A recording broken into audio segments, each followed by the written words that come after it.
சேதோதர்ப்பண மார்ஜனம் பௌமஹதவாக்ய நிர்வாபனம் ஸ்ரேய கைரவ சந்திரிகா வித்தரண வித்யாவது ஜீவனம். சைத்தன்ய மகாபுரு சொல்லியிருக்கிறார், நம் இதயத்தை தூய்மை செய்ய வேண்டும். கோயிலை சுத்தம் செய்வதை போல நாம் இதயத்தையும் சுத்தமாக வைத்துக் கொள்ள வேண்டும். கோயிலை சுத்தம் செய்வது நம் இதயத்தை சுத்தம் செய்வதற்கு சமம்.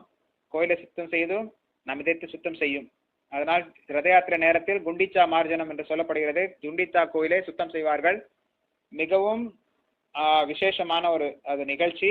குண்டிச்சா மார்ஜனம் என்பது மிக விசேஷமான நிகழ்ச்சி. ரத யாத்திரைக்கு முன்னர் அந்த கோயிலை சுத்தமாக வைத்துக் கொள்வார்கள். அனைத்து பக்தர்களும் அதில் சுத்தம் செய்வ காரியங்களில் ஈடுபடுவார்கள். கோயிலை தூய்மையாக வைத்துக் கொள்ள வேண்டும். நம் மனதையும் தூய்மையாக வைத்துக் கொள்ள வேண்டும். ஏன்னா கோயிலில் பகவான் இருக்கிறார், நம் மனதிலும் பகவான் இருக்கிறார். அதனால் நம் இருதயத்தை தூய்மையாக வைத்துக் கொள்ள வேண்டும். காமம், குரோதம், லோபம், மோகம், மதம், ஆச்சரியம் போன்ற 6 விதமான அசுத்தங்கள் நம் மனதில் இதயத்தில்